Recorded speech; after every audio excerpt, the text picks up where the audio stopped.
DG Strategic Communications and Press Affairs.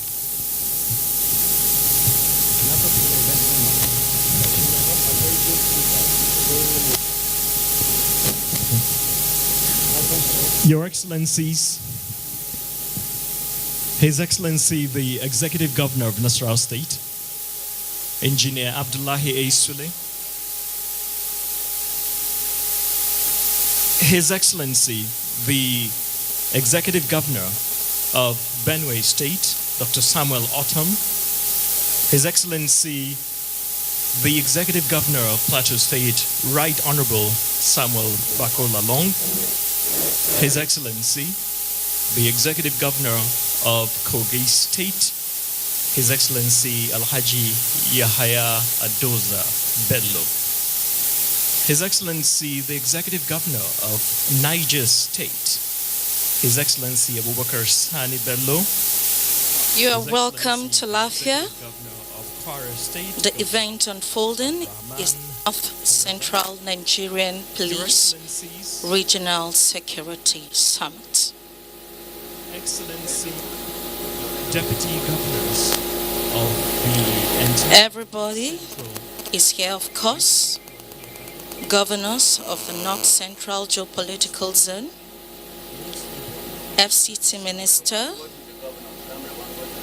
top echelon of Nigerian police, and sister security organizations, traditional rulers, National Assembly members, and the people. The North Central version of the Nigeria Police Regional Security Summit. Other distinguished guests who are here, others. Your Excellencies, first would like to tender unreserved apologies that we are starting rather late, and would like to apologize to all those that have been seated here. Would like to respectfully recognize the presence of our highly esteemed, most respected, and most distinguished senators and members of the House of Representatives from the National Legislature. Would like to pay our respects to the immediate past governor of Nasarawa State, most distinguished Senator Umaru Tanko Al-Makura, the former governor of Nasarawa State as well, who is here, most distinguished Senator Abdullahi Adamu Turakin Kefi, other senators who are here with us. Would like to pay you your due respect, and right honorable members of the National Legislature, the House of Representatives. Would also like to recognize and welcome the Speaker, Nasarawa State House of Assembly, principal officers of the Nasarawa State House of Assembly, my Lord, the Chief Judge of Nasarawa State, members of the North Central Security and the Executive Councils of all the states within the North Central region, honorable commissioners from the North Central, security chiefs, particularly police commissioners from around the North Central, who have also been here very steadfast to make sure that this North Central Security Regional Summit takes place. You're most warmly welcome. Here in Nasarawa State, our special advisors who have served as hosts to this august gathering, special advisors, the secretary to the state government, Nasarawa State, other secretaries of state governments from within the North Central region. We have heads of civil service from the North Central. We have permanent secretaries, chief executives and commissions of boards and parastatals, executive chairmen of local government councils all around the North Central. We would like to also pay our respect most especially to our royal fathers, beginning with the host, His Royal Highness, the Emir of Lafia and Chairman of the Nasarawa State Traditional Council of Chiefs, Justice Sidi Bagi Mohammed I, all members of the Nasarawa State Traditional Council of Chiefs. Would like to specially pay our due respect and homage to those who are respected traditional rulers of North Central, resplendent, respected elders, stakeholders, and royal fathers all across the North Central who are here, we will duly and most respectfully recognize you as the occasion unfolds. Members of the press, distinguished ladies and gentlemen, we have the chairman, Senate Committee, Police Affairs, who is here with us. We have the chairman, House Committee, Police Affairs, who is here with us. Members of the National Assembly. We have our guest speaker, who is the Director General of the nation's apex think tank, the National Institute for Policy and Strategic Studies, NIPS Kuru, Professor Galadimo, who is also here, who will deliver the keynote as the event unfolds. Would like to most respectfully recognize everyone, my lords, spiritual and temporal. I proffer unreserved apologies for those that I have not called or recognized, but would like to let you know that you are most respectfully, most warmly welcome to Lafia, to Nasarawa State. Thank you very much for coming over. Now would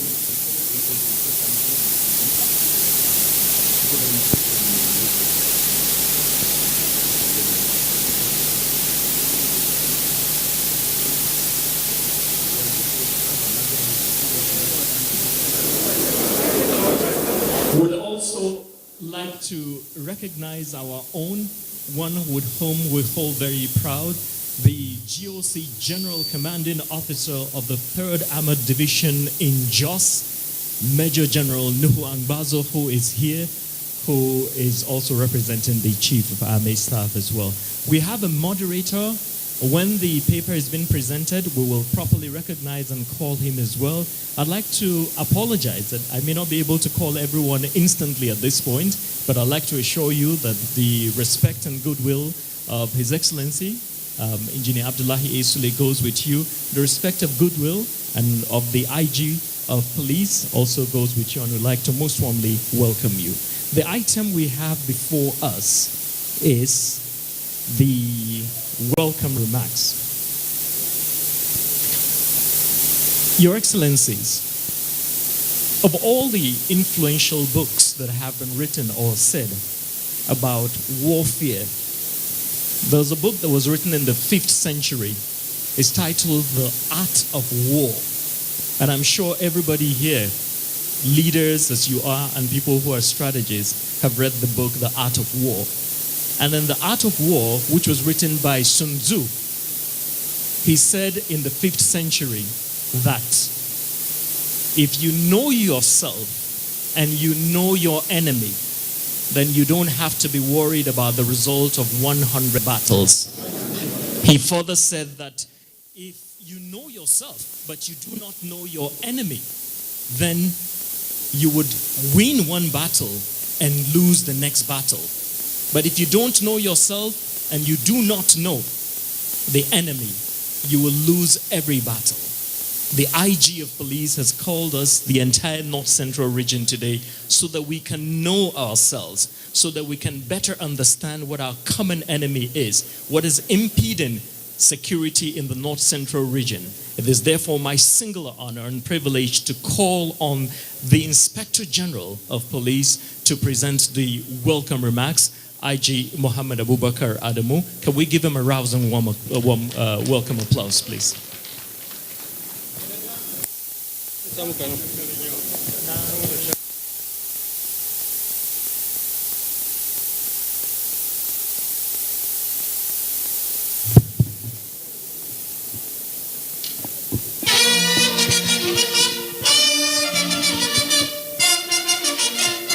Hold it first.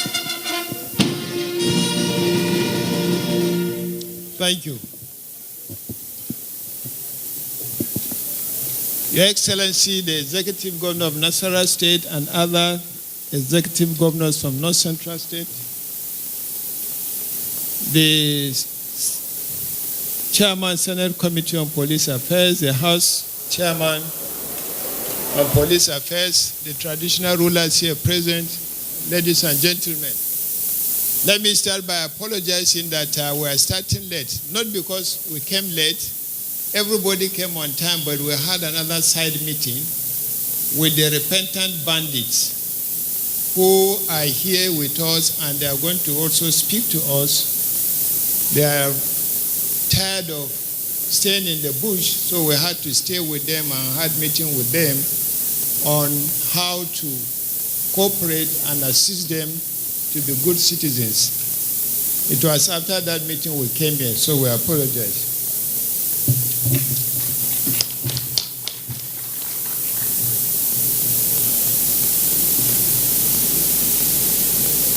Your Excellency, I'm delighted to address you and to be part of this North Central Security Summit. May I also express my gratitude to the host of this event summit. This important summit, which is aimed at addressing the security challenges presently being experienced in the states under the North Central region. This summit will enable us to interact and exchange valuable ideas on the security issues concerning the region. It will also avail me the opportunity to update the delegates on the community policing strategy already in place by the Nigeria Police to mitigate the security challenges. As at today, security summits have been held in 4 geopolitical zones of the country. They are all geared towards effective integration and implementation of the community policing strategy. Resolutions were reached by stakeholders at the security summits to partner and collaborate effectively with the police and find a lasting solution to the security challenges in their respective regions. So far, the implementations of the outcomes of the various summits have resulted in unprecedented successes, resulting in significant decline in the rate of crime in the country.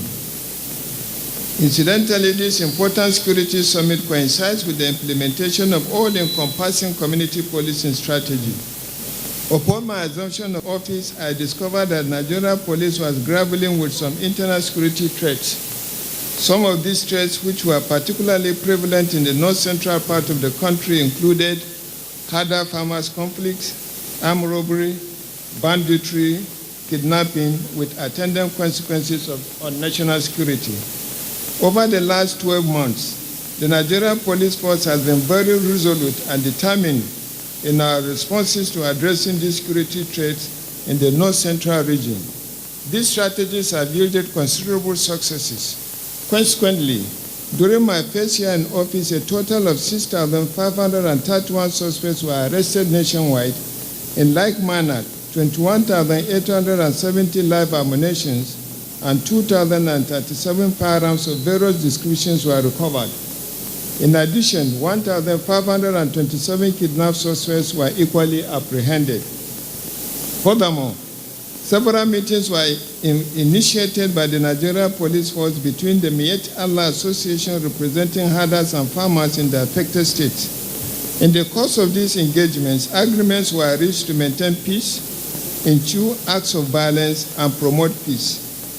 This, no doubt, has contributed to the relative peace currently being enjoyed in most of the affected communities. This is evident by the gradual return of internally displaced persons to their various homes.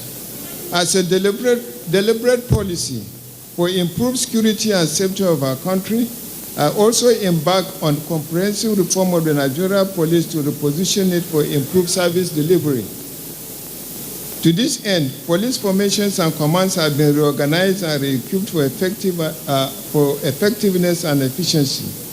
In the coming days, a number of new mobile police squadrons will be established in troubled spots to complement existing security architectures and boost safety and security across the country. This is aside from the creation of several new police stations and divisions to bring police services closer to the people. Aside this initiative, the federal government is convinced that for internal security to be strengthened, the participation of the people at the community level is very important. Almost in all the cases, experiences of anarchy, lawlessness, agitation, terrorism, banditry, kidnapping, among others, occur at the community level. Therefore, mobilizing for the participation of the citizens in securing their communities, especially at the local level, is a key strategy that the government is determined to employ in its efforts to provide total security for the citizens. It is in this context that the federal government has approved the adoption of community policing approach as the strategy for policing Nigeria and guaranteeing internal security order. Community policing comprises of a variety of practical and physiological approaches, and it varies depending on the needs and responses of the various communities. Nonetheless, certain characteristics and considerations are common to all community policing efforts. Community policing does not imply that police are stripped of their authority or that their primary responsibility of preserving law and order is relegated. Rather, it is built on the philosophy that working in partnership with the stakeholders that exist within the community will enhance the efficiency and reliability of police and also engender the security and safety of the community. Through community policing, stakeholders and residents become active in addressing the problem of crime and curb other criminalities in their various communities at an early stage. The strategy creates a new emphasis on making community members active participants in the process of solving community security challenges, and it is hinged on mutual trust and confidence. The strength of the strategy lies in the fact that it will involve the ordinary citizens in ensuring their security and that of their communities. It will involve all traditional, local leaders, and all structures of civil society. It is worthwhile to note that the foundation of our community policing strategy rests on the cooperation of traditional rulers who will be asked to nominate credible citizens to be trained by the police as community policing officers. As I have already alluded to, our community policing strategy seeks to ensure a comprehensive and participatory approach to security that will guarantee constructive social relations and greater cohesion between the police and the communities. A successful community policing strategy will increase trust, confidence, and communication between the community and the police, and most significantly, reduce crime. In line with the federal government's agenda, deliberate strategic steps have been taken to deepen community policing and leaving to the responsibility for the protection of lives and properties of Nigeria. As a sign of commitment to the implementation of the strategy, the federal government, under the purposive leadership of President Muhammadu Buhari, has graciously made resources available to the Nigeria Police for the recruitment of special constable, as is enshrined in Section 49 and 50 of the Nigeria Police Act, which will work with traditional rulers, religious leaders, local associations, organized bodies, and local divisional police officers to make our communities safer. In relation to the other specific policing strategies for effective crime management in the North Central region and other parts of the country, we have recently deployed the police smart surveillance CCTV camera on the move vehicles, armored personnel carriers, and other state-of-the-art tactical operational vehicles to aid our operational capacity in dealing with highly organized violent criminal network. We have also established the Nigeria Police National Command and Coordination Center and the Nigeria Police Crime and Incident Database. These critical policing assets were recently commissioned by Mr. President Muhammadu Buhari, and with their deployment, the Nigeria Police is poised to not only make Nigerians safe, but to make Nigeria a safer place. As we acknowledge this modest achievement in the last 1 year, I must not forget to express the gratitude of the officers of the Nigeria Police to the wonderful, good people of Nigeria, and in particular the government and law-abiding people of North Central states whose cooperation and support made our work much easier. Indeed, we are grateful. To us as a responsible agents of government, we consider your trust and confidence as a challenge for us to redouble our efforts, and this we intend to do without hesitation. To this end, I seek for the cooperation of all the stakeholders present to actively work with the Nigeria Police and their communities to jointly put an end to the security challenges that is threatening our common values within the region. On this note, I thank Your Excellency, Engineer Abdullahi Sule, the Executive Governor of Nasarawa State, for hosting this critical internal security summit. I also immensely appreciate our state executives from North Central Zone who are here and their representatives for attending this summit. I similarly deeply acknowledge our royal fathers for their strategic and other strategic partners for being here. By your presence, you have joined the Nigeria Police and other security agencies in demonstrating your individual and collective commitment to the safety of your community in particular and North Central in general. I'm confident that the outcome of this summit shall deepen our understanding of the dynamics of peculiar security threats in the region and also throw up new strategies that will strengthen our capacity to attain our internal security mandate. I thank you all and look forward to the successful engagement. May Allah subhanahu wa ta'ala continue to guide and protect the North Central Zone and our dear country. Thank you for your attention.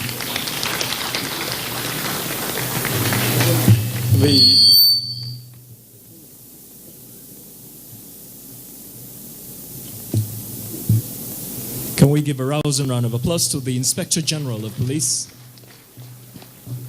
While other police officers might just be fit for employment within Nigeria, the IG of police is one person who is fit for law enforcement everywhere in the world, actually. He's one person that even in the 82-year-old history of the Interpol is the first African to have ever been appointed to the position of a director. And that is why the IG of police always insists that all police action must be predicated, it must be anchored and taken within the dictates of the rule of law and, of course, uncompromising adherence to human rights and protection of making sure that everything abides by best global practices. The IG of police, IGP Abubakar Muhammad Adamu. At this point, we would call on the chief executives of the North Central, beginning with the 9th most populous state in Nigeria, His Excellency, the Executive Governor of Benue State, Dr. Samuel Ortom, to give his own remarks. Can we give him a rousing round of applause, please?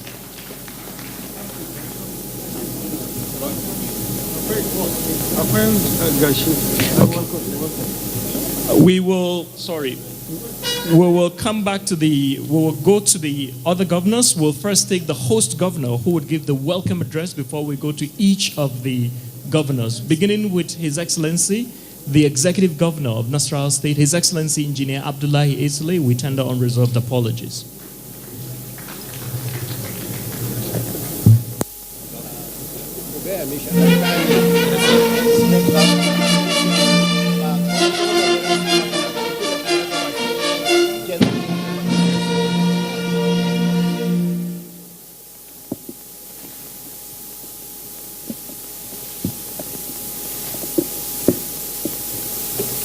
Your Excellency, the Governor of Plateau State and Chairman of the Northern Governors Forum, Barrister Simon Bakola Long, Your Excellency, the Governor of Benue State, Dr. Samuel Ortom, Your Excellency, the Governor of Kogi State, Alhaji Yahaya Bello, Your Excellency, the Governor of Niger State, Alhaji Abubakar Sani Bello, Your Excellency, the Governor of Kwara State, Alhaji Abdurrahman Abdurazak.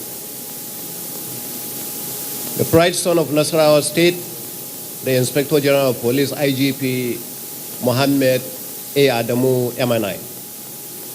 Distinguished senators and honorable members of the House of Reps, especially our two former governors who are present here. Right Honorable Speaker of the Nasarawa State House of Assembly, the Chief Judge of Nasarawa State, the guest speaker, another proud son of Nasarawa State, Professor Habu Galadima, the DG of the National Institute for Policy and Strategic Studies, Kuru. The General Officer commanding the 3rd Division, another proud son of Nasarawa State, DIG and AIGs here, principal officers and members of the Nasarawa State House of Assembly, and other members of the various State House of Assembly from the North Central Zone, members of the State Executive and Security Councils of the entire zone who are present here, special advisors, the various SSGs from the zone who are present here, the National Vice Chairman of APC from the zone, our dear royal fathers, being led by the Emir of Lafia and Chairman of the Nasarawa State Traditional Council, the other royal fathers who are present here, the former deputy governors, former senators, and former members of the House of Reps who are present here, religious and community leaders, as well as political leaders, invited guests, members of the press, distinguished ladies and gentlemen. I think as the host governor, even though the IG has done the apology, I should also add by sincerely apologizing to all of you for starting this meeting a little late. But the reason why that happened is for good. We are actually very lucky today that most of these bandits who are in the bush, we have been able to get about 37 of them, including their leaders of the kidnappings in the various areas who are surrendering today right in front of you, coming here in a short while. It is therefore my pleasure to be in your midst today on the occasion of this North Central Regional Security Summit taking place here in Lafia. We want to thank you for selecting Lafia, and we want to thank everyone for accepting to come and make it such a very successful event from the side of attendance. I warmly welcome Your Excellencies, the Executive Governors of the zone, who found time in the midst of their very important events to be here. Indeed, we are in presence. Let me also specifically and especially welcome our dear son, the Inspector General of Police, Mohammed Abubakar Adamu, who indeed is the son of the soul and from the region for this special. Similarly, I welcome other critical stakeholders from the zone who are coming to Lafia for this auspicious summit, particularly the DIGs, AIGs, CPs, and other security administrators. In the same vein, I acknowledge the participants, at this summit, and I thank you for coming for this event. Let me express our profound gratitude for the opportunity availed us to host this auspicious gathering. Let me also commend the Nigerian Police Force for conceiving the idea of this summit, which is actually being conducted around all the 6 geopolitical zones of the country. Your Excellencies, distinguished ladies and gentlemen, I must say that this summit will in no doubt provide us with an ample opportunity in the zone to share experiences, appraise and recommend appropriate measures on the security situation for the continued sustenance of peace, coexistence among the diverse ethnic nationalities, not only in the region, but the country at large. The theme of this summit is Strategic Partnership for Effective Community Policing in the North Central FCT. This theme is in line with the commitment of Mr. President Muhammadu Buhari's administration to address the security challenges in this country. It is pertinent to note that this country is contending with a lot of security challenges, ranging from bomb explosions, armed robbery, human trafficking, kidnapping and abduction, murder, activities of the Boko Haram sect, communal clashes and conflict between farmers and herders, among others. Indeed, crimes and criminality have led to the proliferation of small arms and light weapons, which are freely used by unpatriotic elements to achieve heinous and selfish aims. This unpleasant development has become worrisome and a cause for concern, not only to the security agencies, but to every one of us. The coming on board of the present administration under His Excellency, President Muhammadu Buhari, GCFR, has in no doubt significantly degraded the activities of Boko Haram and sundry insurgent onslaught. However, the resurgence of attacks on soft targets and security formations by the dreaded Boko Haram in the northeastern part of the country, as well as kidnapping and other activities of the bandit in some parts of the northwest, as well as here in the north central, including farmers and herdsmen crises, are actually entailing the necessary for us to strategize towards combating these security challenges.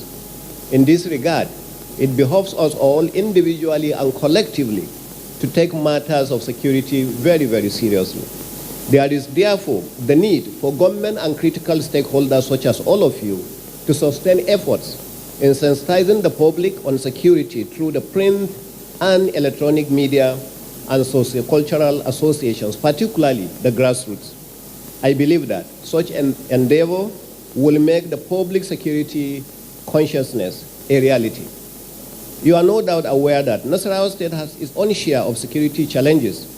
The challenges which we had to contend with are majorly conflicts between herders and farmers, as well as some ethnic challenges that we have had in the past. This, as you are aware, is a national phenomenon that government at all levels is to address, particularly with the current initiative of the federal government aimed at developing ranches throughout the country, especially through the mechanism called the National Livestock Transformation Plan, NLTP, which of course Nasarawa State has fully keyed into.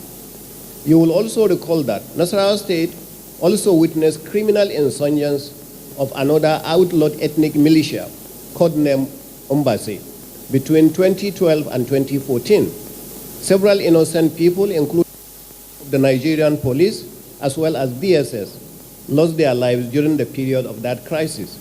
A commission of inquiry was established, and the report of that white paper is currently being implemented.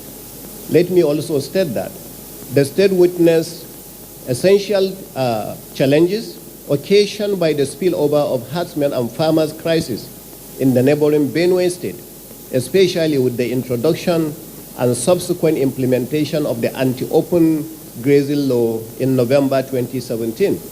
As a consequence, Nasarawa State had to contend with the influx of people displaced from the crisis, including herdsmen and thief farmers with their families and cattle in the area. The thief farmers were camped in about 20 IDP camps at a border communities with Benue, leading to overstretching of our facilities, and in addition, the provision of food items and medical services to the various IDP camps. This situation caused psychological trauma and disrupted economic activities of our people at the time. The prompt response of the federal government, which deployed security personnel, greatly enhanced the restoration of normalcy and maintenance of law and order. The visit by His Excellency, the Vice President of the Federal Republic of Nigeria, and the visits by the IGP, Chief of Army Staff, and Chief of Air Staff further consolidated the efforts of our security agencies and Nasarawa State government in bringing the situation under control. Let me also state that Nasarawa State government, in collaboration with other stakeholders, found lasting solution to lingering Egbera and Bassa crisis in total local government area of the state. Unfortunately, this crisis was reignited as a result of the spillover effect of crises between the same ethnic groups across from Kogi State. Government and relevant security agencies are working with critical stakeholders from the affected ethnic groups on the side of Nasarawa State towards restoring peace and harmonious coexistence, not only among the two ethnic groups, but other nationalities, especially in the total local government area of Nasarawa State, and by extension, all the border communities of both Nasarawa and Kogi State.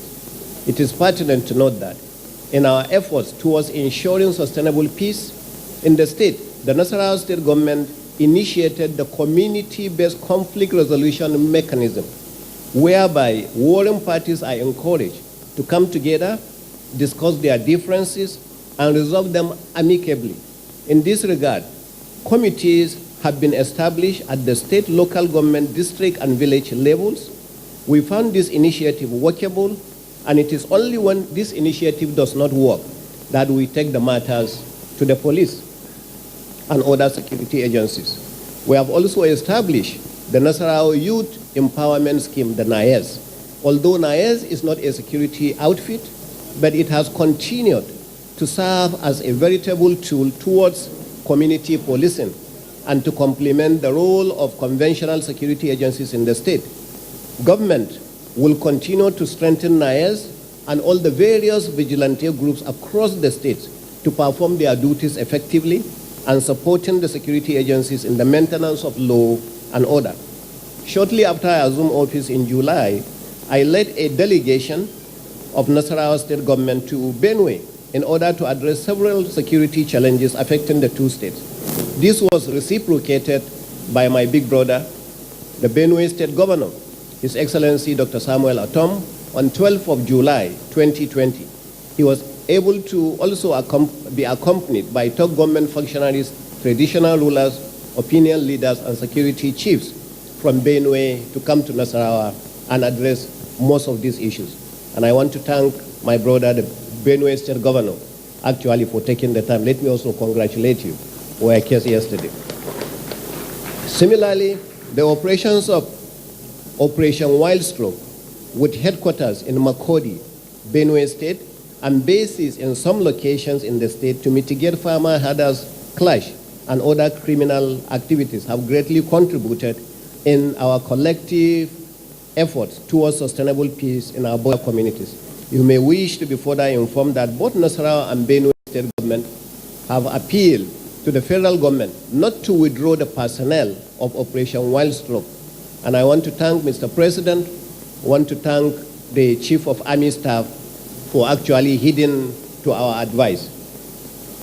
Your Excellencies, distinguished ladies and gentlemen, you may wish to note that there was a collaborative effort between the states of Benue, Nasarawa, Kogi, Niger, Kaduna, and Plateau, including the FCT, codenamed G7 Security Meeting. This was initiated way back in 2007 to ensure provision of adequate security of lives and property of citizens within the G7 security community. This is with a view to appraise the security situation from the different perspectives, aimed at sharing experiences on the basis to approach effective management of the security situations among the member states and beyond. However, due to some circumstances, the G7 Joint Security Meeting became dormant. I'm happy earlier today, the new chairman of that group, the governor of Niger State, has agreed to take over so that we can continue with such meetings.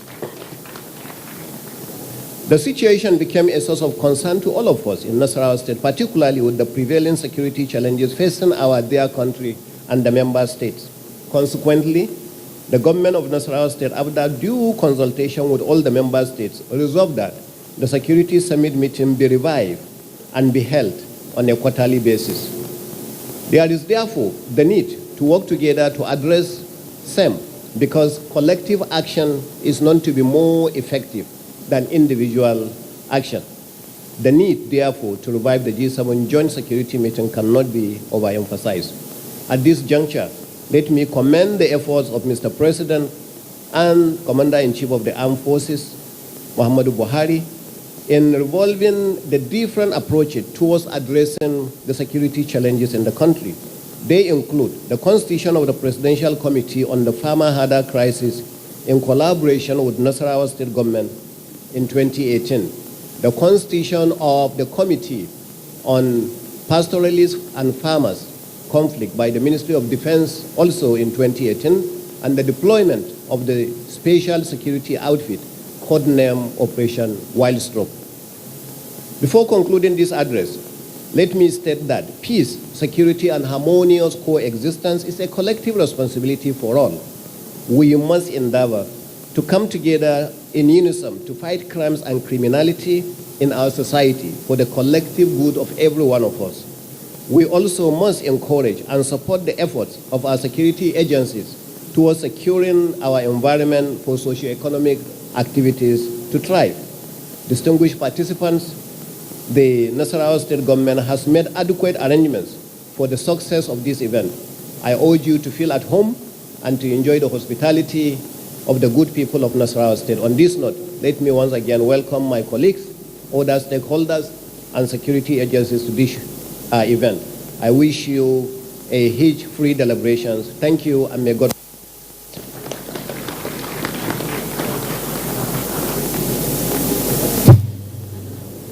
Well, like to thank the Executive Governor of Nasarawa State, Engineer Abdullahi A. Sule, for the welcome remarks.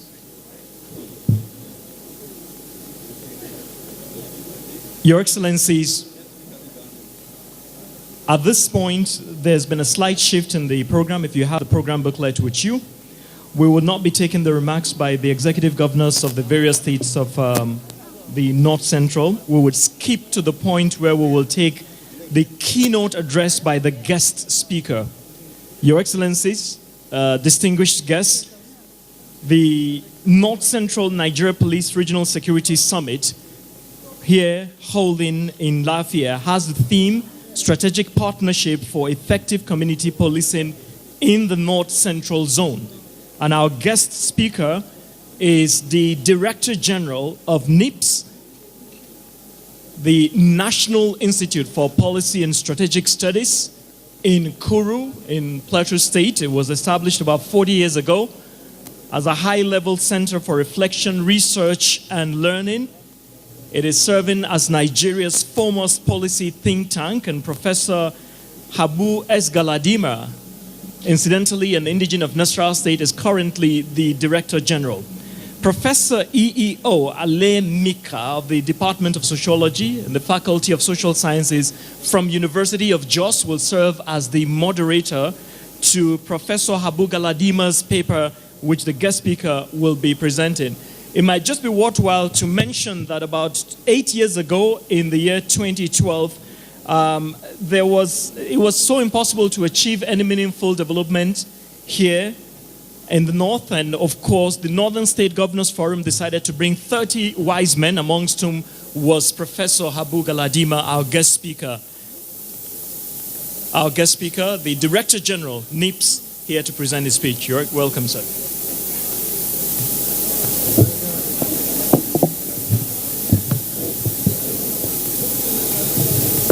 Too close. Can you see?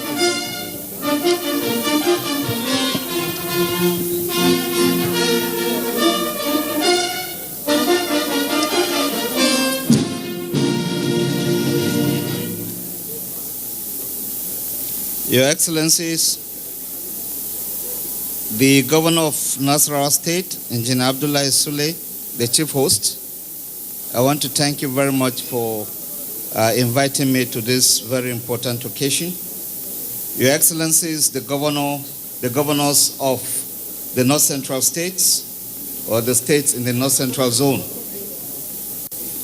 distinguished senators, honorable members of the House of Representatives, the dynamic Inspector General of Police, our royal fathers, with your kind permission, let me rest on the existing protocol, the protocol already established. I'm here to speak on strategic partnership for effective community policing in the North Central Zone. The North Central Zone is strategically situated in the middle of the country, between the north and the south, and has the largest concentration of minority ethnic groups in the country. Like the confluence of the River Niger and River Benue, it provides attraction to all ethnic groups, all ethnic nationalities in the country, thereby making it the most ethnically heterogeneous and culturally diverse geopolitical zone in the country. It provides a converging point for political fault lines, which easily result in violent conflicts. In strategic terms, with its population approximating that of Ghana, it is endowed by nature with very rich vegetation and provides a lot of attraction to the transhumans headers from northern states of the country, as well as from Mali, Senegal, Central African Republic, Cameroon, Niger, Chad, among others. It is well bestowed with irrigated and arable land, rich pasture, forest reserve, and water bodies. The zone has marked ecological diversity and climatic contrasts, along with diverse biophysical characteristics, agroecological zones, and socioeconomic conditions. It is indeed the food basket of the country. About 80% of the population derives income from agriculture. The zone is also endowed with various mineral resources that offer potential for economically viable industrial and agricultural development projects.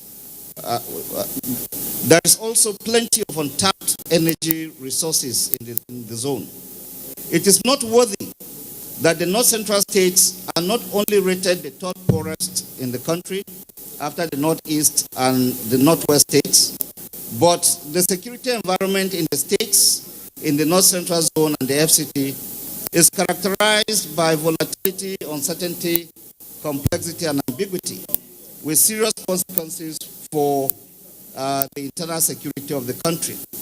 A number of the states have been experiencing protracted and intractable conflicts, often facilitated by easy availability of small arms and light weapons. Indeed, small arms and light weapons are becoming endemic in the country and they stoke conflicts, particularly in the North Central states.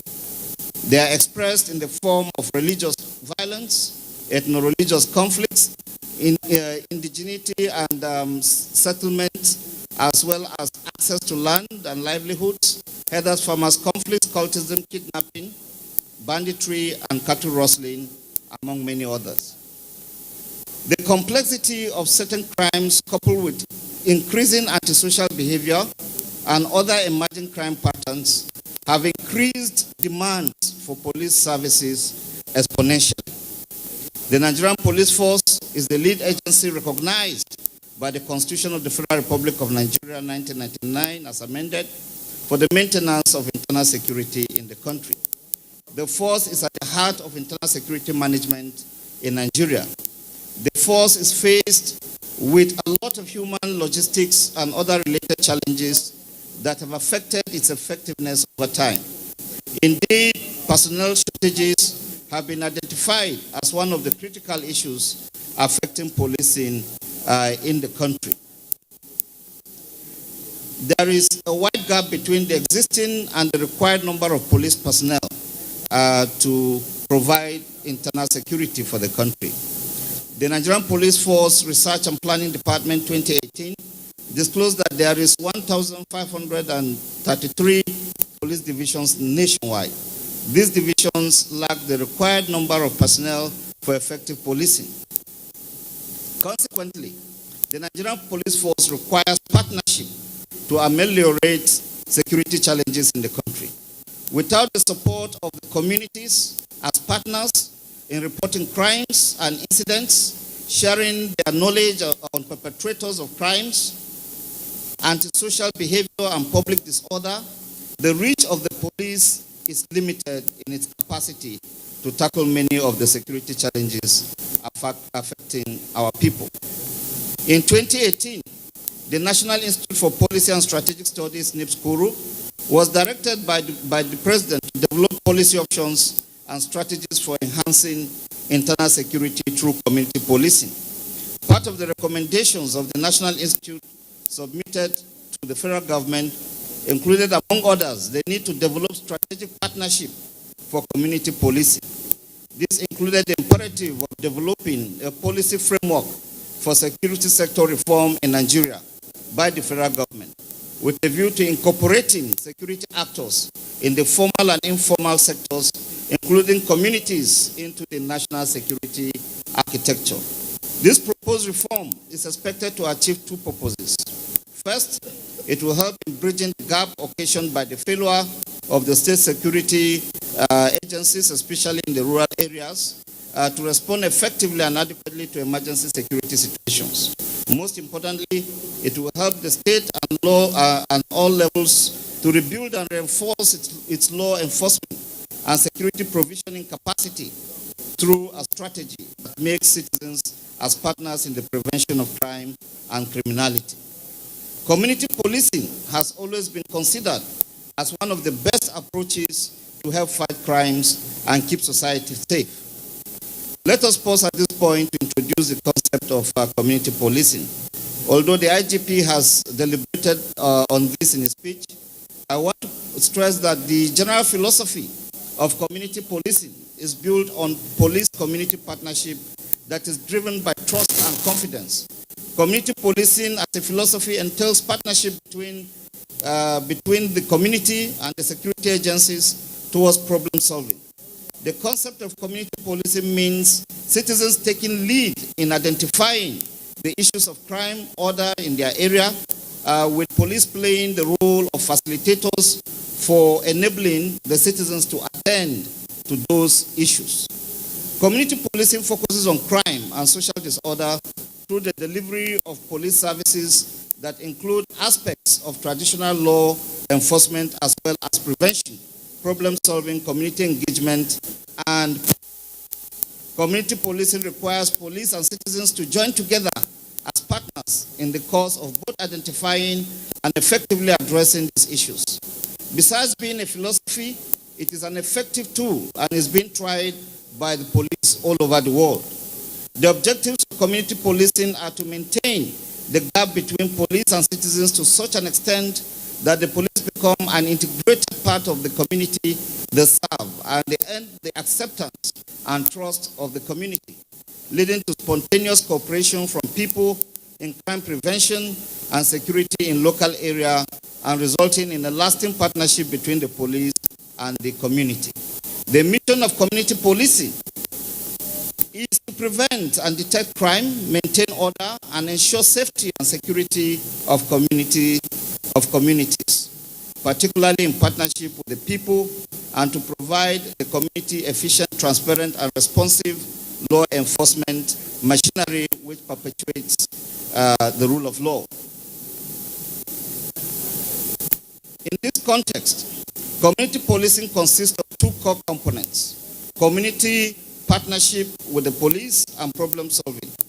In this partnership, while crime control and prevention remain central priorities, community policing strategies use a wide variety of methods to achieve these goals. The police and the community become partners in addressing problems of disorder, neglect, and other activities that can eventually lead to serious crimes.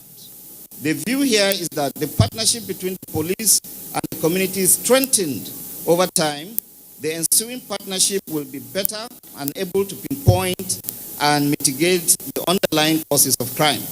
The expectation here is that the implementation of community policing will necessitate fundamental changes in the structure and management of police organizations.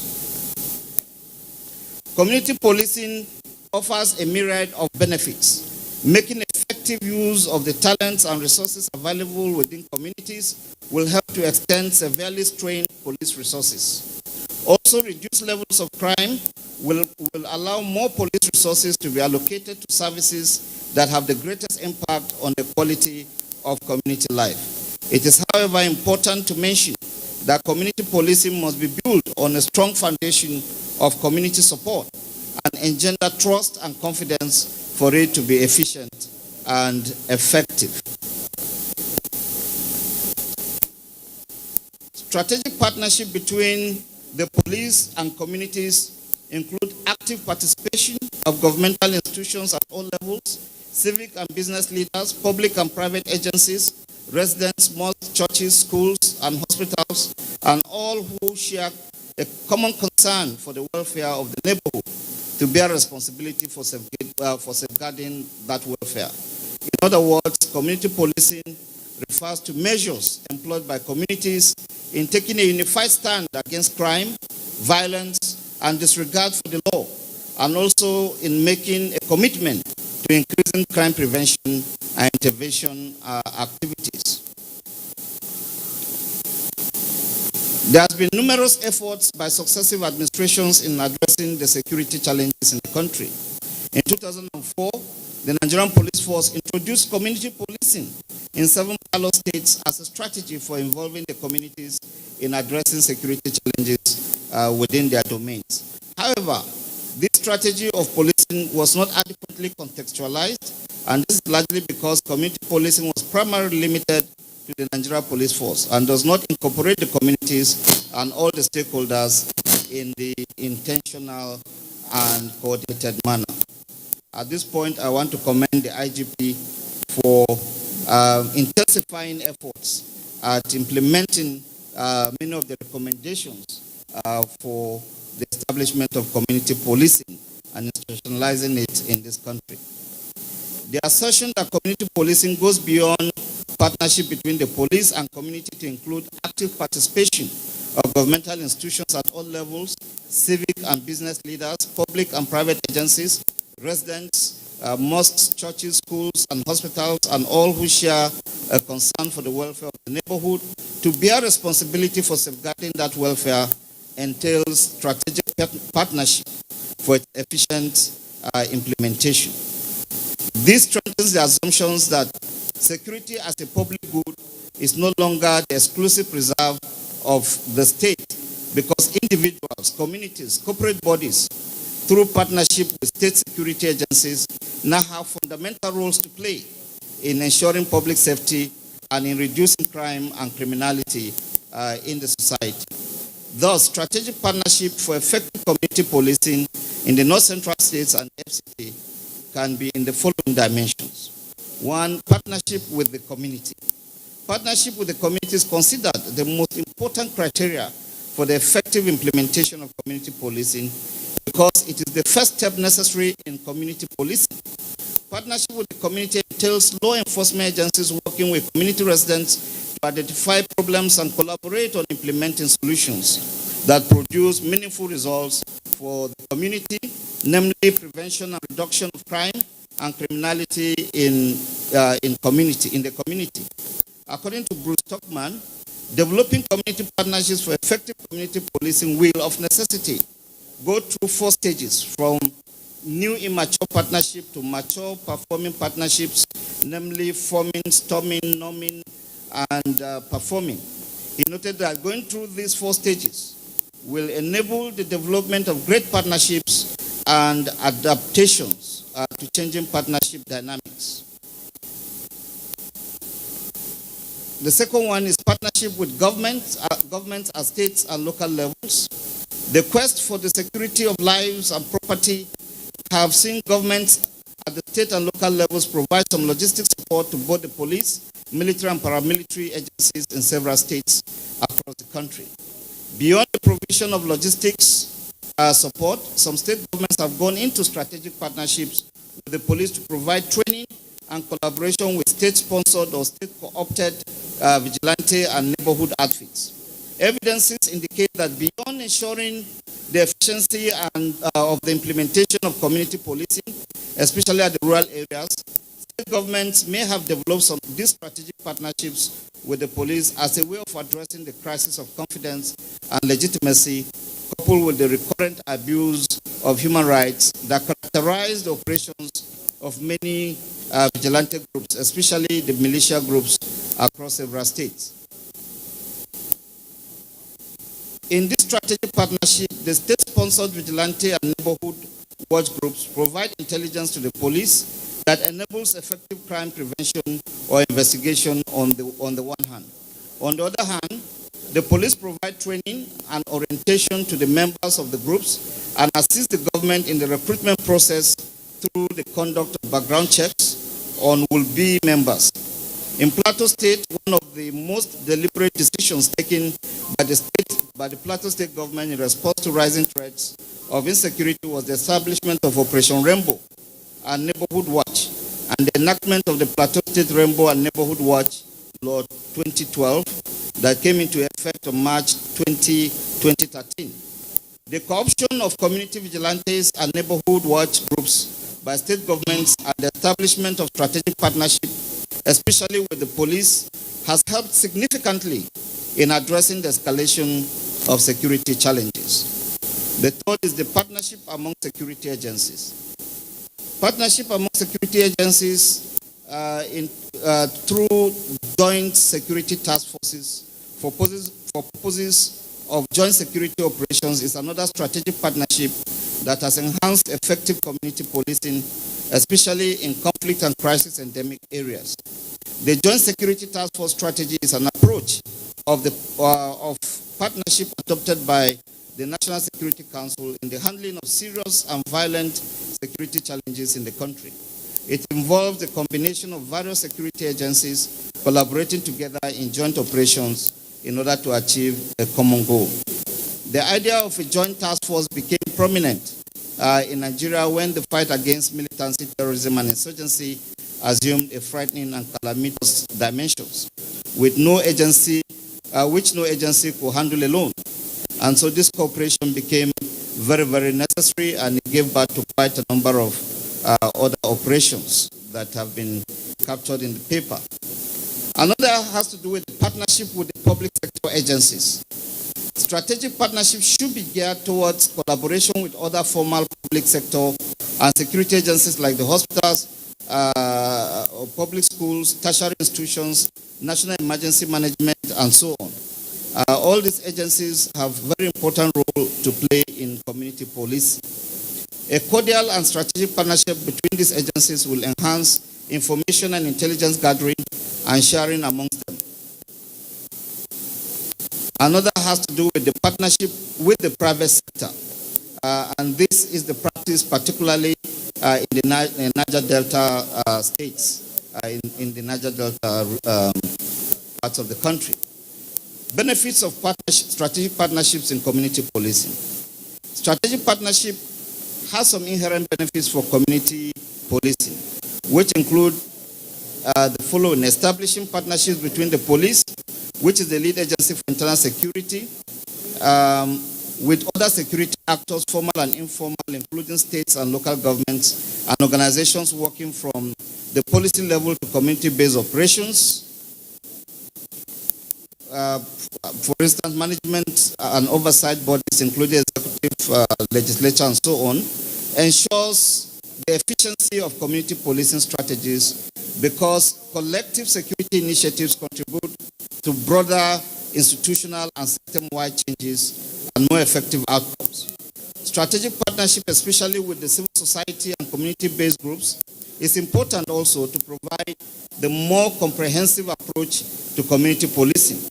For instance, multi-sectoral partnerships help to educate law enforcement personnel as well as provide them a better understanding of what interactions and relationships are needed to compact crime and criminality within a given community.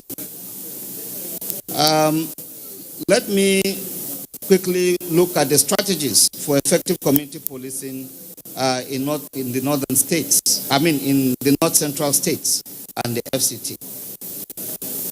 One is youth mentorship. In Canada, the Royal Canadian Mounted Police uses outreach programs and youth engagements to enlighten and influence the youth through youth behavior modeling, mentoring, active learning, engaging them to positively influence their peers, schools, and communities. Canada has a school-based prevention initiatives, youth police partnership programs carried out by the Center for Youth Crime Prevention in Canada. So we can draw lessons from this. We can begin mentoring of our youths and engaging them in schools and also through peer groups. In the case of Republic of Benin, massive public enlightenment campaigns help to bridge the gap between the police and the populace. This has also yielded tremendous results in terms of crime prevention. So intensive public enlightenment campaigns is very, very important. And the Dutch police engages the citizens more frequently to gain input from them on better ways to achieve internal security. Effective community policing could be achieved in the north central states through the use of fora organized by professional agencies, schools, private organizations, and local governments to solve security issues peculiar to every locality. Application of science, technology, and innovation is also another way of intensifying community policing. And this is practiced in quite a number of countries all over the world. Even in Ghana, for instance, the police service introduced the e-community policing initiative via the use of drones and CCTV cameras to monitor their communities, especially areas or places identified as hotspots for crimes. Similarly, countries such as Cameroon and quite a number of others employ the use of ICT in different capacities, including forensic laboratories in criminal investigation. I'm happy to note that the Nigerian Police Force has also taken this trend.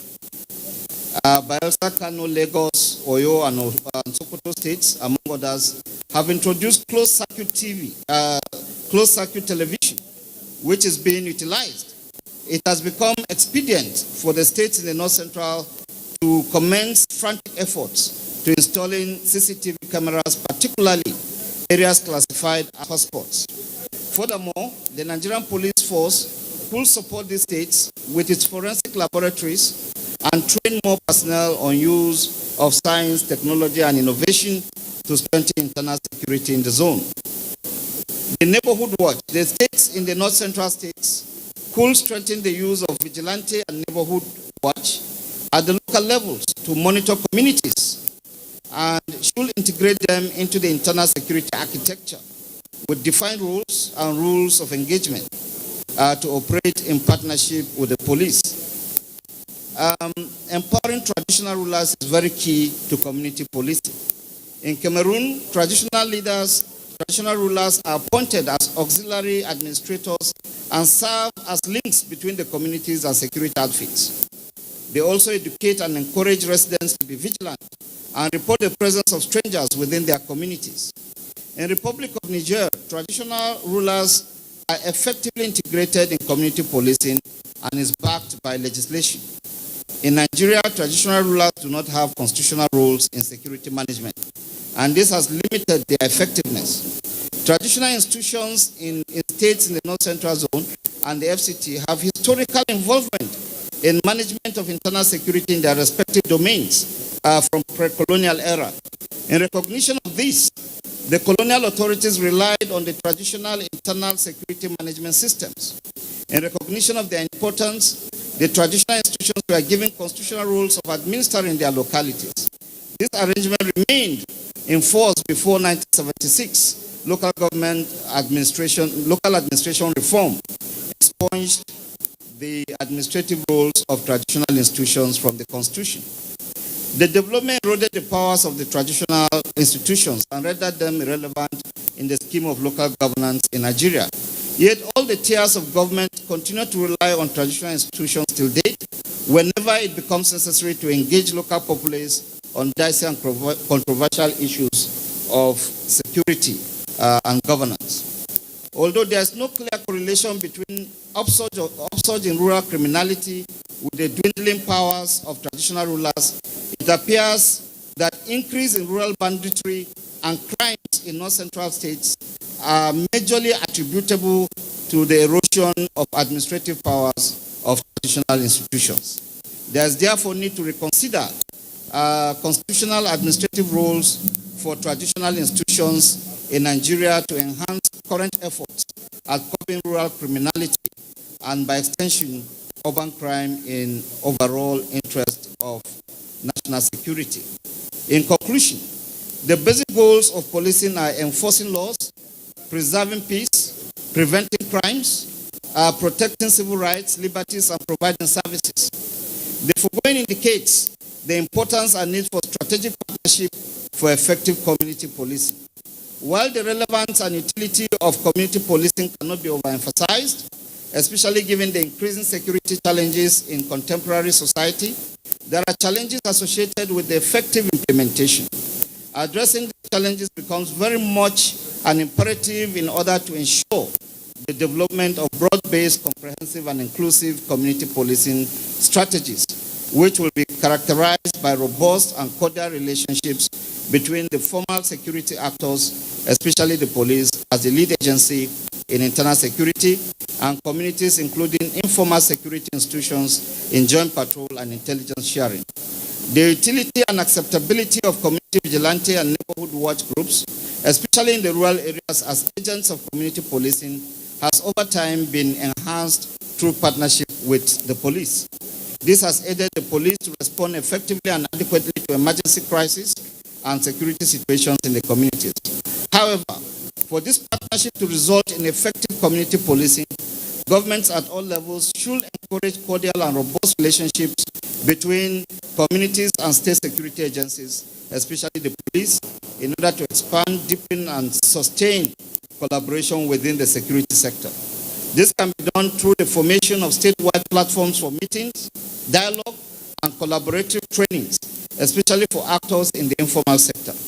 Part of the proposed statewide platforms for meetings and dialogue should include training of group members on human rights observation and the sensitization of community members and the general public on the functions and roles of vigilante groups and need for a harmonious relationship between and among them.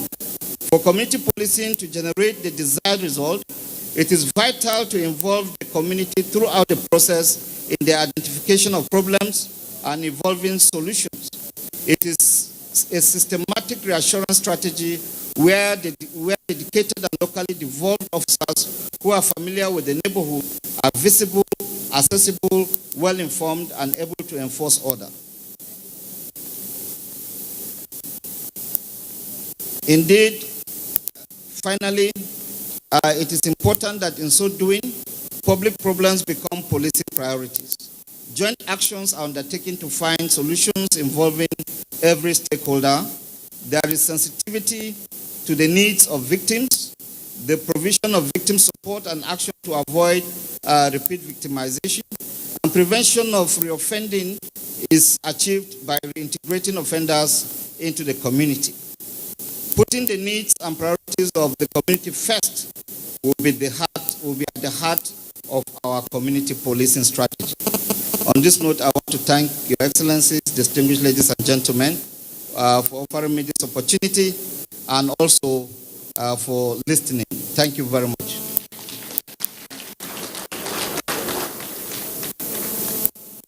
I'd like to thank the Director General for the paper which he presented.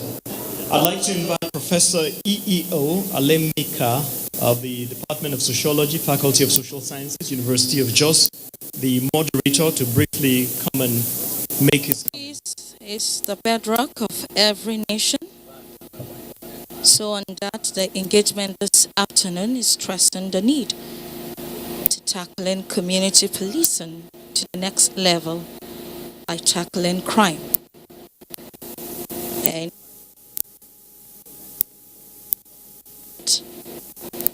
how the community can come together, because it is a responsibility for all.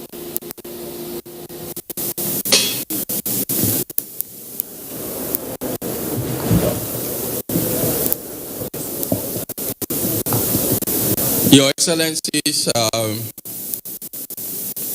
and the Inspector General of Police, our royal fathers, the spiritual leaders, I must acknowledge that Professor Habu Galadima has done a very thorough job in providing us the various dimensions of community policing and the strategies that are required. I'm not going to summarize what he had to say. I'm simply going to, before the other contributors, because I think the most important thing today is to hear the opinions of the generality of people who have come here, so that we have a diverse understanding of what needs to be done. We are at the point, I think the Inspector General of Police had said, at the point of doing. It's no longer at the point of talking or about adopting. So what do we need to do? I think Professor Galadima has highlighted two important things I want also to underscore. When we talk about community, we are talking community policing, not community police. It is important to distinguish between the two. Policing is an activity. Police as a concept refers to people and officials. So community policing had always been with the people, sometimes dominated by the police and directed by the police. But the police itself as an organization evolved from the community. It was just at some point in the history, everybody can no longer police. And therefore, we have to have what we now call professional police to do the job on our behalf. Now we are realizing that we have abandoned our responsibility to police beyond what is required and what is desirable. and we are returning to share responsibility with the police. So basically, if you need to summarize community policing, is returning to share the responsibility that belongs to us as citizens in ensuring security, safety, order, and solidarity in our respective communities. The second thing I want to underscore in the present context is that the smaller the community in which the policing strategy is employed, the more effective it is. You cannot have a community policing that is rove across the state, because there are two concepts here.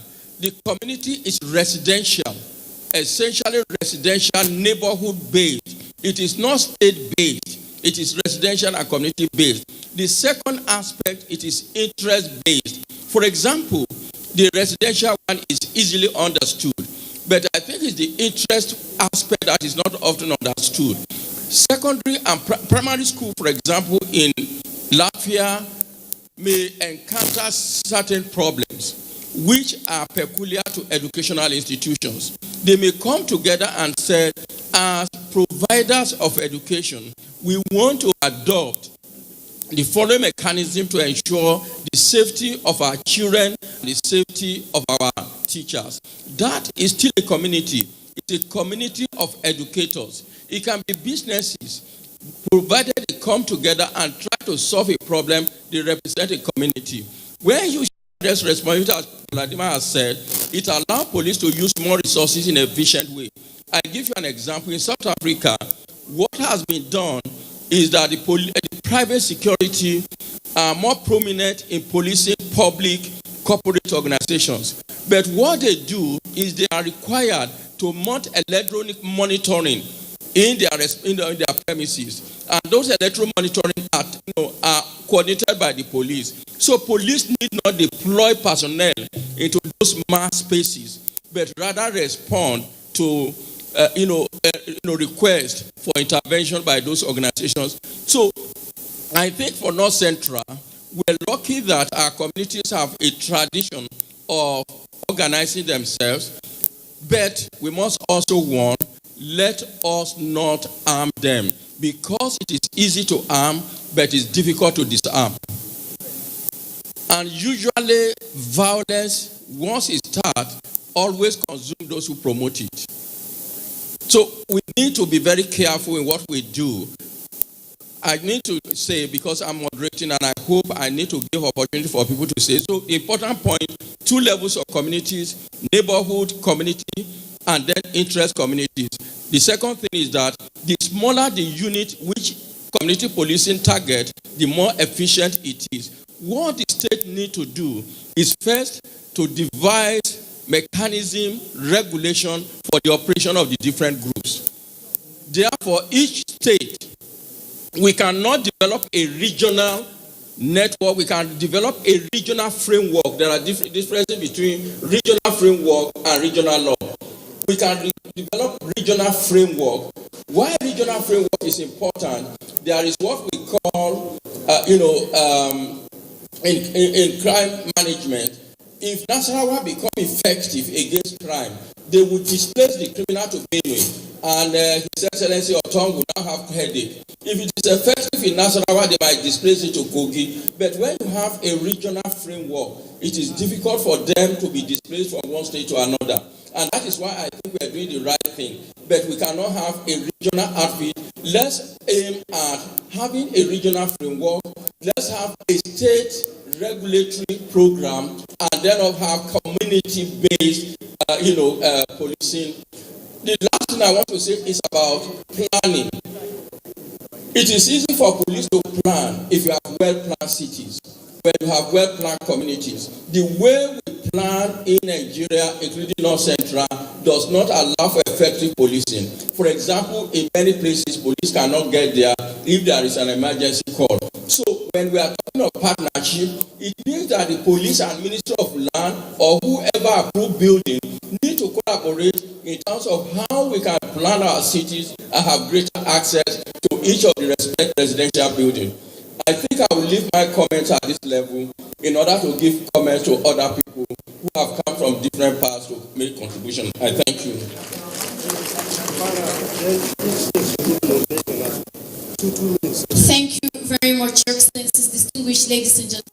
At this point, I'd like to invite a representative of the various states that constitute to share their own ideas. At this point, let me invite the representative of Nassau State, His Royal Highness, the Anduma of Duma. Let's put our hands together, ladies and gentlemen. Other states, please bring your nominations. Benue, Kogi, Kwara, Niger, Plateau, and the FCT, bring your nominations. You have 2 minutes to do that. Thank you.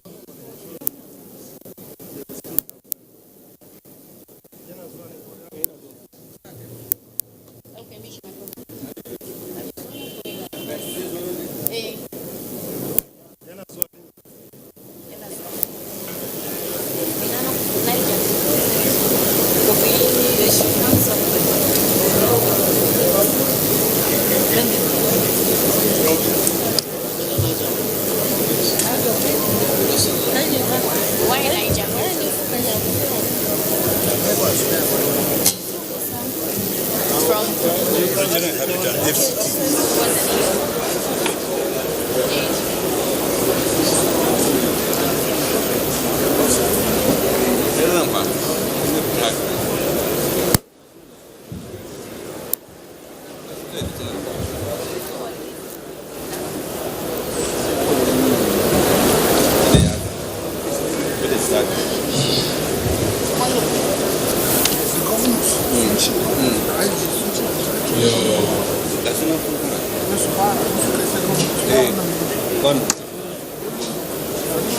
Excellency,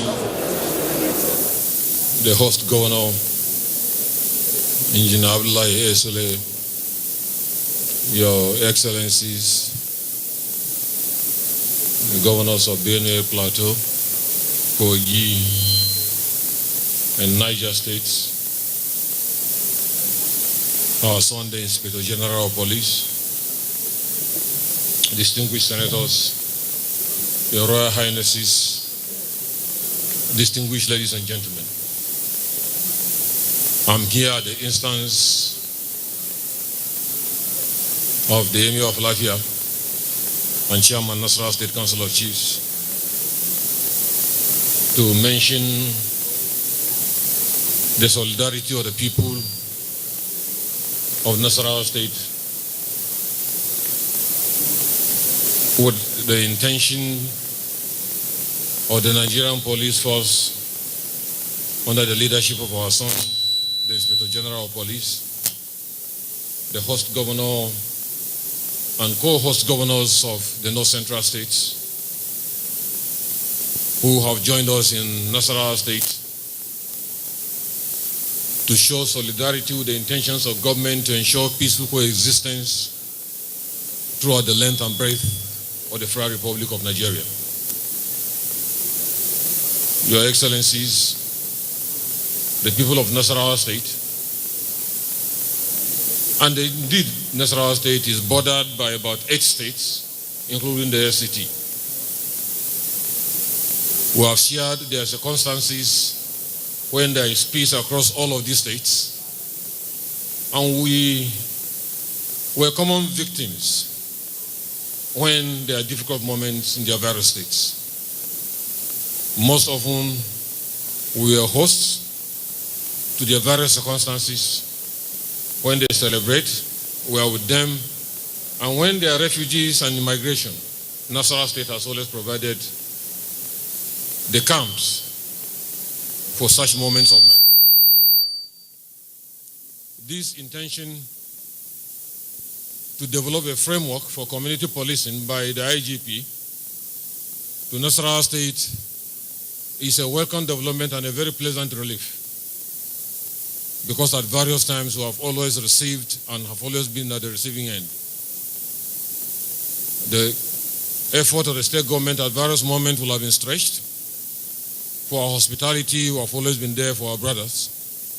So we hope this effort at community policing that Nasarawa State is hosting today will provide the leverage that at the end of the day, our various states and communities will do at several instances as the opportunity arises efforts by various communities so there are no crises at all, so that Nasarawa State does not share in avoidable anxiety and pressure. But you can be rest assured, we will continue to remain very resolute as a state, to ensure internal peaceful coexistence between brothers and with our neighbors. And as the need will arise, we will always extend our hands of brotherhood and friendship to our neighboring states to ensure there's peaceful coexistence at our border communities and our relationship as fellow Nigerians. You can be rest assured the government of Nasarawa State, the communities in Nasarawa State will continue to identify with the good intentions of government, federal, states, and our neighbors to ensure peaceful coexistence and continuous brotherhood.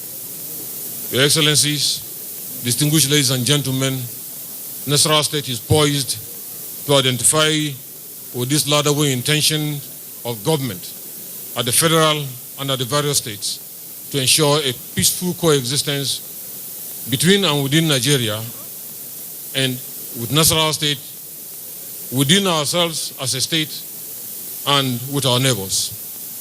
We pray that God will bless the good intention of this summit, and at the end of the day, there will be peace in the North Central, there will be peace and brotherhood across the length and breadth of Nigeria as a nation.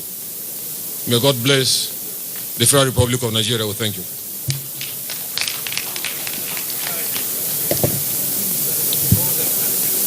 Thank you very much, Your Royal Highness, the Andoma of Doma. Your Excellencies, ladies and gentlemen, the representative of Benue is To Kwande. I'd like to invite him to speak. We should be mindful of time, Your Excellencies. We can cut protocols and just go straight to our points. Thank you very much.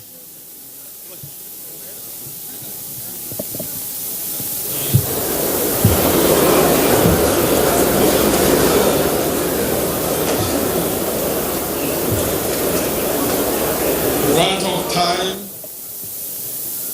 I seek your permission to adopt the established protocol. I am speaking on behalf of His Royal Majesty the Toti, who is not here, but has asked me to represent him. And I understand I am to speak on experience sharing on security in the North Central geopolitical zone. We in Benue have suffered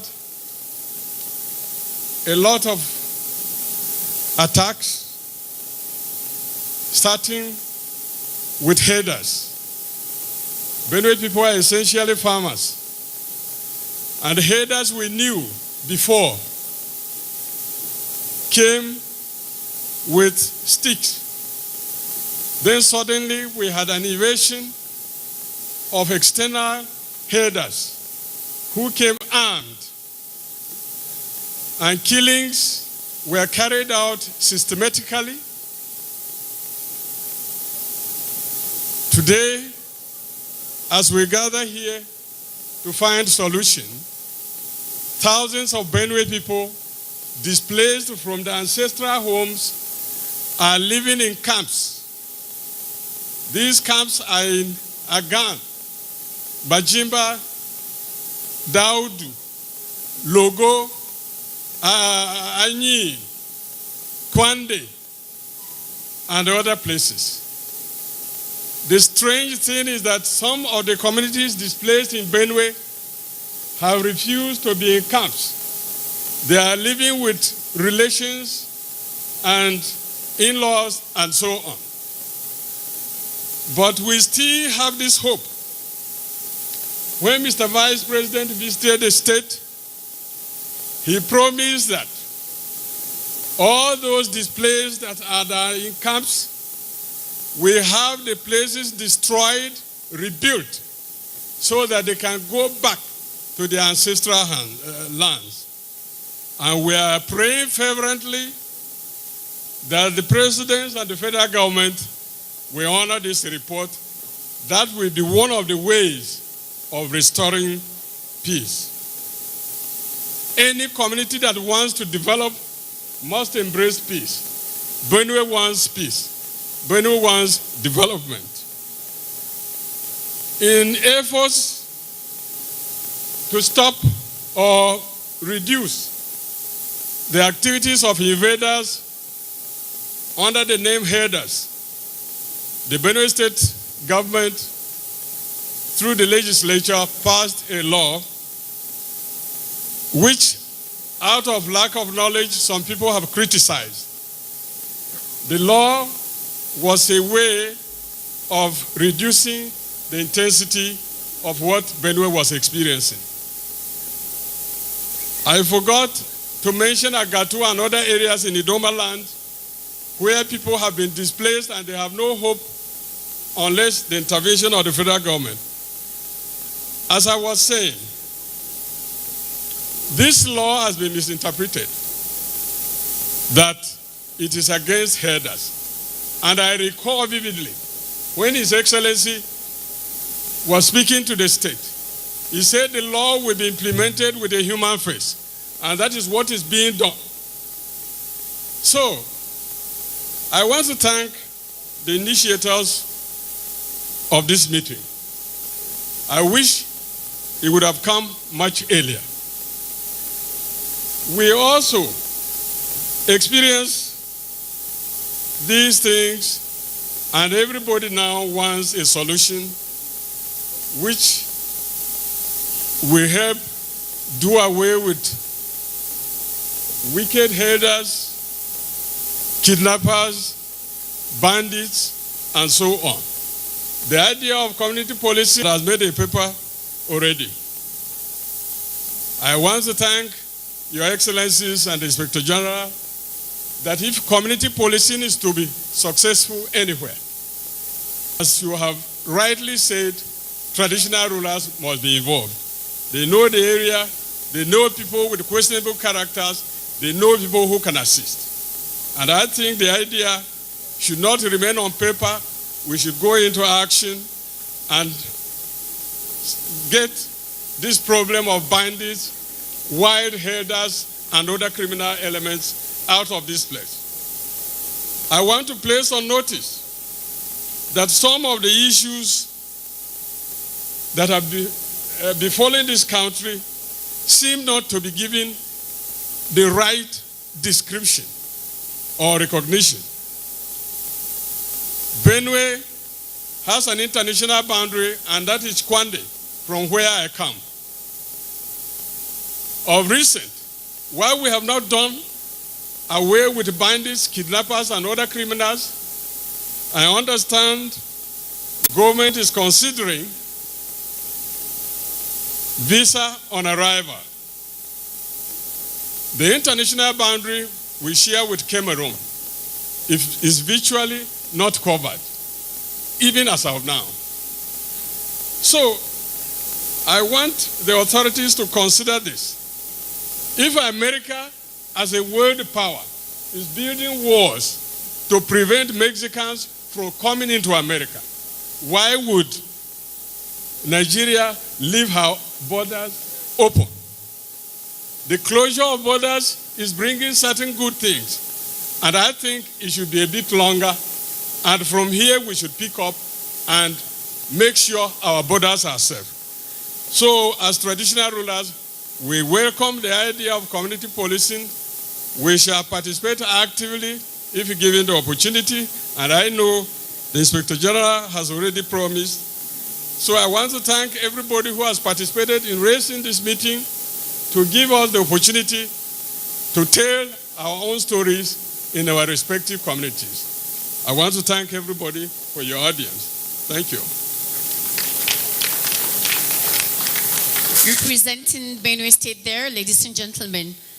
Next is Kogi State, His Royal Majesty Dr. Ndako Ame Oboni, Atta of Igala and Chairman Kogi State Traditional Council, Your Royal Highness.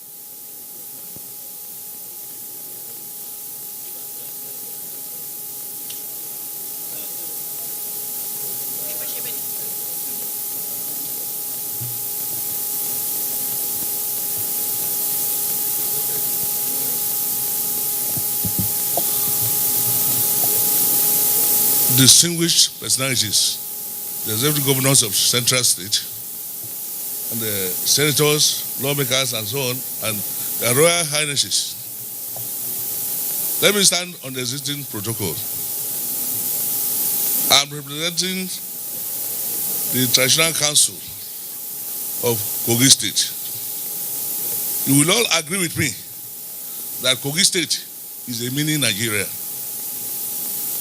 One thing that is missing in what we are here for is we have not mentioned the clear definition.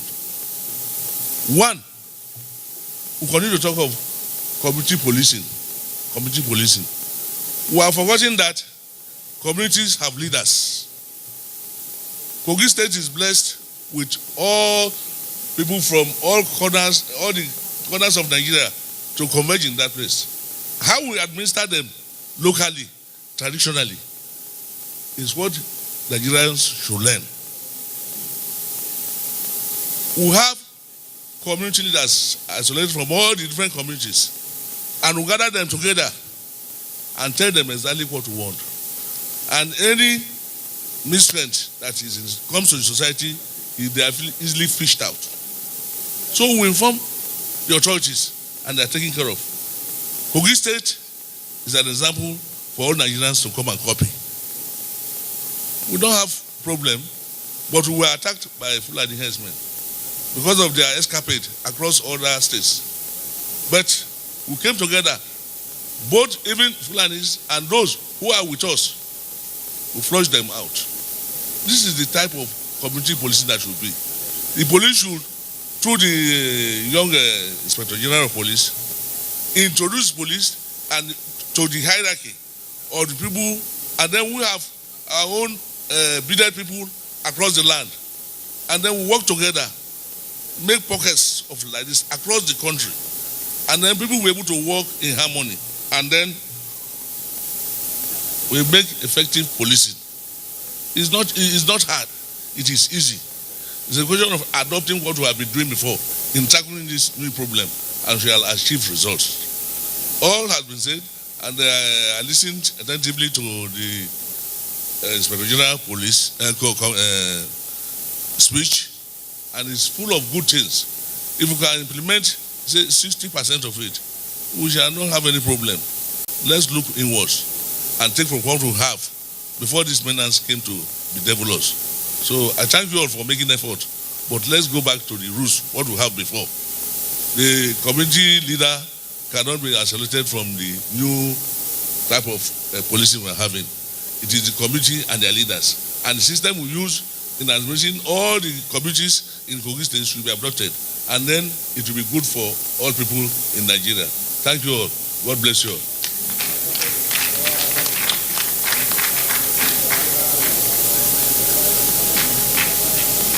Thank you, Your Royal Majesty. Kwara State, I'd like to invite His Royal Highness, Alhaji Dr. Haliru Denisa, Emir of Shonga.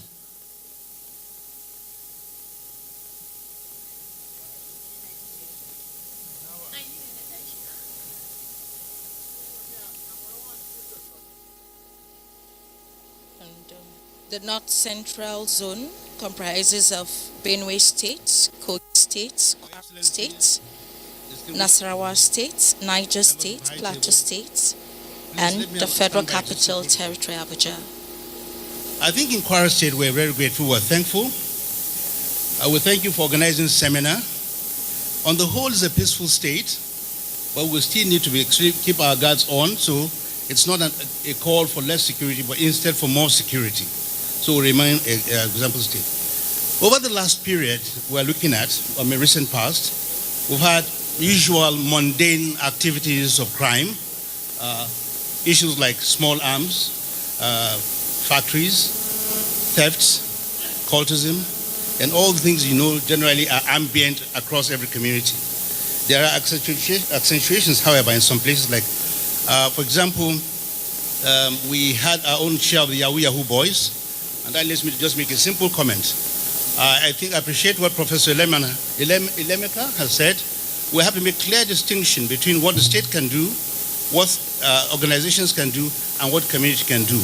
All policing is an activity, not a people, not an organization. Now, we have Galadima, Professor Galadima, in his usual way, has given an analysis of what it has been. He's given root causes, and still is not exhausted them. He's also tried to talk about how we can address the issues. Certainly, the strategy we're discussing here is community policing, and I think it's been discussed exhaustively. We're waiting for implementation, but a word of caution: Nigerians are good planners, but poor implementers. Good planners, poor implementers. If you cannot implement what you planned, the planning was bad. The planning was not relevant to your certain circumstance. Now, I think just going a little forward, why are we having an explosion in terms of all this misdemeanor? One thing I will point a finger to is that our youth are moving in the cyberspace and they are moving ahead of their parents. Where our people are in cyberspace, moving ahead of the establishment. Other countries are looking at how to curb crime within the cyberspace, regulations to limit how they influence politically and how they manipulate people and manipulate lines of cleavage. I don't think we're paying enough attention. We're playing to the gallery on controlling. We're not controlling. We're just effectively trying to see how we can use social media to enhance our unity, enhance our crime, deter crime, but at the same time not use it as instrument for crime. Now, the police, I have a word for the police. If you must get on top of the situation as the primary agency of security, you need a higher number, good quality, good attitude. They don't come cheap. What you do need actually is proper screening procedure for your police. You've got to establish that now.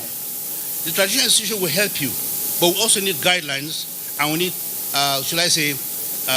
cross-referencing. A person is adjudged good, must be vetted by somebody else, and finally by traditional institution. This way, you must set up an elite squad, go out, train them in huge numbers, and have camps across the country. So you have to recruit massively. I know it's a question of money, but have an elite squad that is for recruitment purposes, all right? And also have a way of identifying and looking back at background checks. Send somebody to community, ask about the people after they've been vetted, before you pick them. Once you pick them, you keep watching them. Then you will have a police force that has people of quality and value. Right now, our community values are warped, and we have not set up any proper orientation how to get our values back. We need a systematic war against indiscipline and corruption that will last about 25 years. We'll start from kids, we'll move up, we'll lose some, we'll gain some. In about 20 years, we'll have a critical mass where Nigerians are knowing what to do. It's not a small task, not an easy task. The issue of, like I said, issue of deterrent. People just escape. People keep saying, in the last 2 years, who has been jailed? Who has been reprimanded? If there have been people who had us clash, you have not advertised it well enough. People just think there are no deterrents. If there are no deterrents, people go into more crime. The issue of media, you have to rein in on the media. The media has to have an ethos. The media is, with due respect to the people at the high table, the media is conniving with politicians to do what they want to do. And they are partly responsible for some of our problems, hyping up our issues, hyping up our crime. So I think really that's an area. Issue about school children, out of school children, Al-Majri, please let the clerics know Al-Majri is not an Islamic concept. Sorry, it's not Islamic, there's no allowance for Al-Majri the way we are running it. Al-Majri is somebody who has to go and properly study and be of use to the community. Now we have youth that are roaming around. You stop them and say, give me the first verse of the Quran, second verse of the Quran, simple Qul Wallahu. They don't know how to recite it. They're just sitting in Malam's house, roaming and getting food for Malam. We need to reorganize that urgently, send them back to school. In the final comments, the Fulani had us clash. It was hyped politically. It's coming down to what it should be now, but there is still an element of criminality. Few police, few army, few people with conscience, and therefore, and then there's social media where you can expand and say nonsense along lines of cleavage. Not surprised, there's a massive explosion of issues. In conclusion, I will say community policing is a strategy that we must employ. But we must not think it's a panacea. We must not think it's a panacea or panacea, whatever word you call it, until we've carefully looked at what we're doing. We've carefully looked at exactly the implementation. In everything in Nigeria, if there's no monitoring evaluation, if there's no supervision, it does not work. The banks work because there's good supervisor whose job is online if he does not do his job. Anywhere where there's a supervisor doing his job, that organization works well. So whatever we put down, the implementation is very important and follow-up is very important in a formatted template so that we can be sure we're developing the effect we want. So I want to say once again, Kwara State is peaceful, especially the, shall I say, tsunami that happened at the last election. So a massive change of government. People thought something will follow, but what we've had is quiet storm, peace, because people are looking and getting the right things done. The government has really been taking things one by one at its pace, studying them carefully, and I hope this continues, and it's a potential for a very bright future. And I think very soon you all come to Kwara to see how a few things are done properly, with due respect to everybody. We need more support in Kwara. We already set up some good governance. We hope to endure, and we know to endure, given the way it has been taken. So I'll simply say, let's get back to our values. Let us create a national vision. I don't know what our national vision is now. We have to democratize the national vision. What does the governor of Plateau know? What does the governor of Kwara know? How would we talk to our people? What is our national vision? Do we have one? The national vision makes us come together. Then we have goals, including security, and we work on them. So every Nigerian knows what his goal is. Every Nigerian knows what his vision is. And I think these are some of the gaps that we have to close quickly. It takes a long time, but we must have a concerted effort towards doing this. We thank you for this opportunity, and I sincerely hope I've not gone beyond my frame, but I thought I'm contributing to the national debate as well. Thank you very much. Thank you. I'm tempted to ask if His Royal Highness was an administrator. Your Excellencies, distinguished members of High Table, ladies and gentlemen, we're going to Niger as I invite His Royal Highness, the Emir of Borgu, Barrister Dr. Muhammad Haliru Kanturu, G. Kanturu III.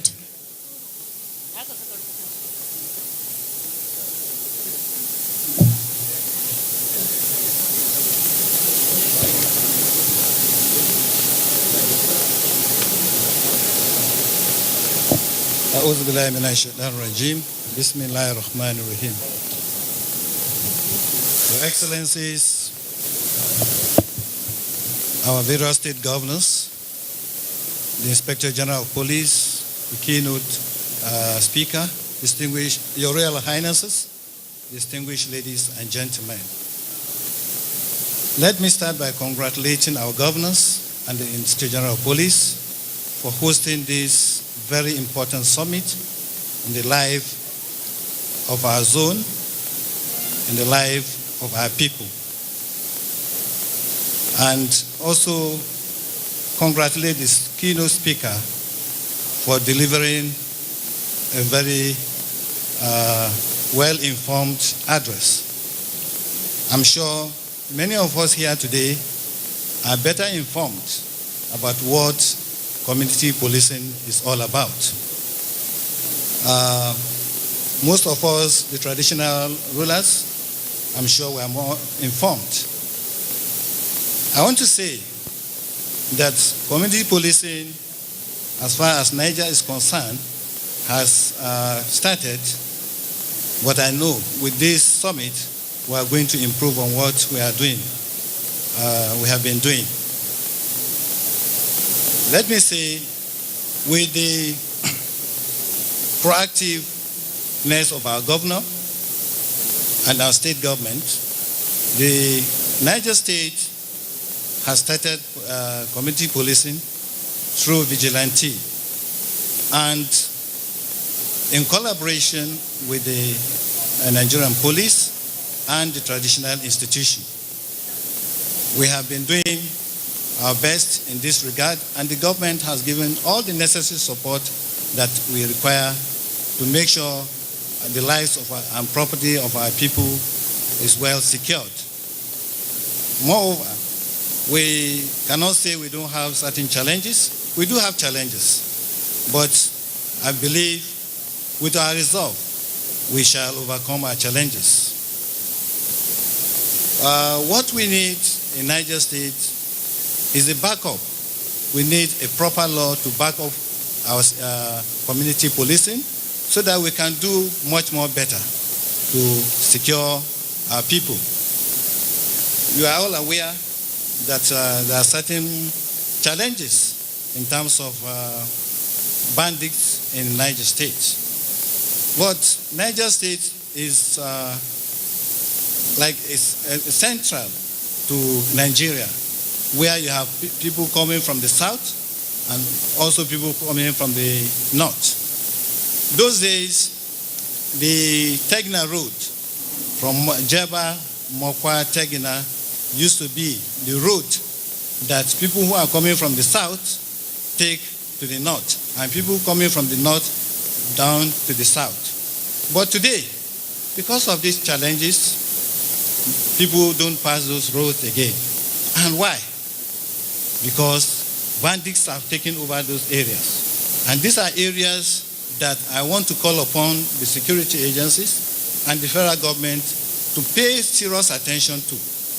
Because if our people cannot use a road and the roads are bad, then what else? Then people will be under fear that they will not be able to use the roads they are used to using.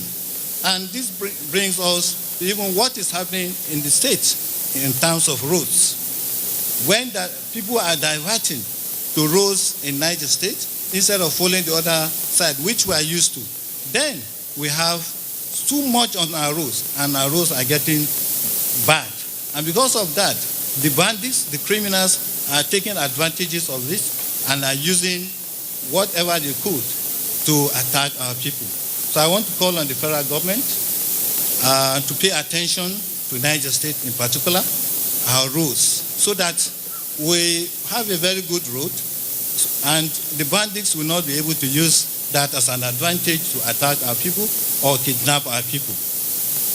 Distinguished ladies and gentlemen, I have some few points I also want to mention so that we can get a headway to our problems in Niger.